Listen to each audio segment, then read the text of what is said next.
वह दूसरे की थाली में घी ज्यादा दिखता है, कहावत है ना।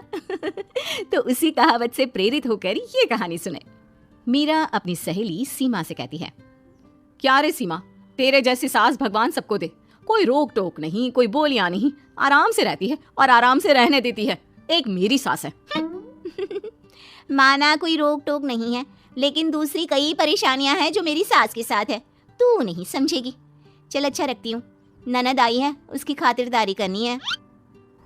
मीरा सीमा की सास से काफी इम्प्रेस रहती है। फिर एक दिन सीमा मीरा के घर किसी काम से जाती है। मीरा की सास कहती है, हाँ भाई सीमा, क्या करने आई है? घर में कोई काम धाम नहीं है क्या? सीमा को तो शौक लगता है, ऐसे कोई कैसे बोल सकता है। आंटी, मैं कौन सा कुछ लेने आई हूँ, देने ही तो आई हूँ, ये अचार बनाया था। तभी मीरा आ जाती है। अरे तू अचार लाई है? तेरी सास ने कुछ कहा नहीं? यहाँ मेरे घर पर तो सामान सड़ जाए, लेकिन मेरी सास मजाल है किसी को चवन्नी भी देने दे।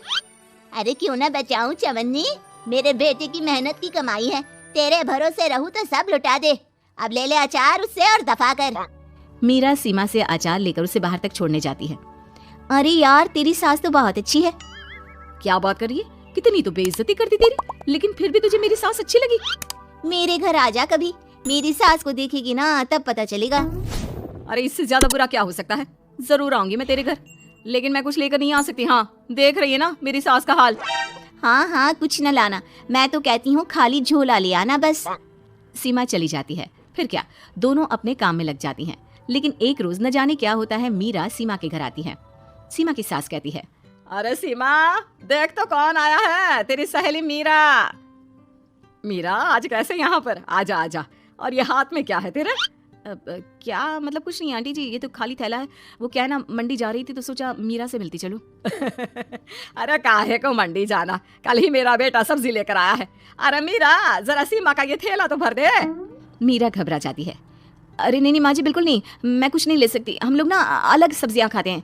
खैर, मीरा सब्जी तो नहीं लेती, लेकिन सीमा की सास तो न जाने क्यों कद्रदान हुई रहती है। अरे मीरा, जरा चिकन मटन बना ले, तेरी सहेली आई है, मैं फोन कर देती हूँ, वो दे जाएगा। और सुन, मिर्च जरा तेज कर देना। लेकिन मीरा तीखा नहीं खाती है माँ जी। अरे खाना चाहिए, अब सीसी करेगी ना तो नाक का सारा कचरा भी निकल जाएगा। हाय रे, कितनी अच्छी है तुम्हारी सास। हाँ, तभी आसपास के सारे यहाँ खड़े हो जाते हैं सुबह से ही। अभी 2 मिनट रुक ना, खुद पता चल जाएगा। तभी पड़ोसन आती है। अरे बहन जी, चाय का वक्त हो गया, सोचा चली आऊं आपके घर। अरे क्यों नहीं क्यों नहीं, वो क्या है ना, बहू की सहेली आई है तो चिकन बन रहा है, वो भी लेती जाना, मैं जरा ज्यादा ऑर्डर कर देती हूँ। और हाँ बहू, पकौड़े भी तल ले चाय के साथ। जा जा मीरा बेटी, सीमा की मदद कर दे जरा। मीरा सीमा के पास किचन में जाती है, जहाँ सीमा सास को कोस रही होती है। घर में कितनी मुश्किल से सब्जी और राशन आता है, लेकिन ये नहीं समझेंगी। अरे पिछले महीने भी 2 बार राशन लाना पड़ा था, लेकिन ये है कि सच्ची यार, फिर भी तू लकी है, तेरी सास कम से कम मेरी सास की तरह तो नहीं है। मीरा कुछ देर रहकर वहां से चली जाती है। दोनों बहुएं किसी तरह सास के साथ दिन काट रही थी कि एक दिन सीमा कहती है, नहीं नहीं माँ जी, बस करिए, तंग आ गई हूँ मैं आपसे, मैं अब आपके साथ नहीं रह सकती। एक बार, बस एक बार आप मेरी सहेली मीरा की सास की तरह बनकर देखिए। अरे कितनी अच्छी इंसान है वो, कितना सोचती है घर के लिए। दूसरी तरफ मीरा, माँ जी कैसी हैं आप, कुछ तो सोचा करिए, समाज नाम की भी कोई चीज होती है, बस एक बार मेरी सहेली सीमा की सास की तरह बनकर देखिए। अरे कैसे जी जाती है जिंदगी, उन्हीं से पता चलेगा। दोनों की सास को आता है गुस्सा। अरे भाई, कोई छोटे बच्चे तो है नहीं जो किसी के साथ तुलना कर दे और वो कुछ ना कहे। मीरा की सास कहती है, मुझे तो सीमा के पास ही छोड़ा। सीमा की सास कहती है, तू ना मुझे मीरा के पास ही छोड़ दे। दोनों एक दूसरे से सलाह करती हैं और सासों का किया जाता है आदान प्रदान, यानी एक्सचेंज। अगली सुबह मीरा की बदली हुई सास, अरे मीरा, मेरी बेटी आ रही है। मीरा को तो आदत थी कि घर का कोई भी आए दमड़ी ना निकले, ना कुछ बनाना ना कोई लेन देन। अच्छा माँ जी ठीक है, कोई बात नहीं। अरे कैसा कोई बात नहीं, अरे लाओ 16 तरह के पकवान और ननद को देने के लिए सीधा निकालो। सीधा समझती हो ना, देना लेन देन। अरे माँ जी कैसी बात कर दी, इस घर में जो कोई कुछ भी ले आए, लेकिन मजाल है घर की चवन्नी भी कहीं चली जाए। अरे ये तो परंपरा ही नहीं है इस घर की। बाकी खाना हो तो रोटी दाल बना देती हूँ। रोटी दाल तो मेरी बेटी दुख में भी नहीं खाती, तो मायके में क्यों खाए। मैं अभी चिकन मटन पनीर और दाल ऑर्डर कर रही हूँ, सब बना देना। लेकिन मेरी तो आदत ही नहीं है इतना सारा खाना बनाने की। नहीं नहीं माँ जी, मुझे तो माफ करें। अरे कैसी बात कर रहे हैं? तेरी सास की बेटी नहीं आती थी क्या? आती थी ना, खूब आती थी, लेकिन मजाले की सास कुछ एक्स्ट्रा कर दे। माँ जी देखिए, मेरी तो ये आदत नहीं है।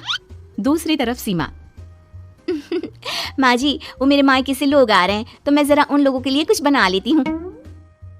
क्यों क्यों बना लेती हो? दाल रोटी बनी है ना, साथ में अचार रख देना। वैसे आ क्यों रहे हैं बेटी के घर? सीमा को तो बहुत बुरा लगता है। कहाँ तो उसकी सास पड़ोसी के कुत्ते को भी घी की रोटी खिलाती है, और कहाँ ये मीरा की सास जो उसके मायके वालों के लिए सूखी रोटी अचार रख देने की बात कर रही है। वो मेरी भाभी आई है ना, नई तो शादी के बाद भाई पहली बार आ रहा है। हाँ तो उन लोगों को बोल दो, हमारे घर का रिवाज है सास के लिए 10 साड़ी, हार और सजावट का सामान लेकर ही आना, समझे? सास तो बोली जा रही थी, लेकिन सीमा को कुछ समझ में नहीं आ रहा था कि वो क्या करे। सीमा का पति, अरे सीमा क्या हो गया? तुम्हें तो माँ से बिल्कुल ऑपोजिट चाहिए थी ना।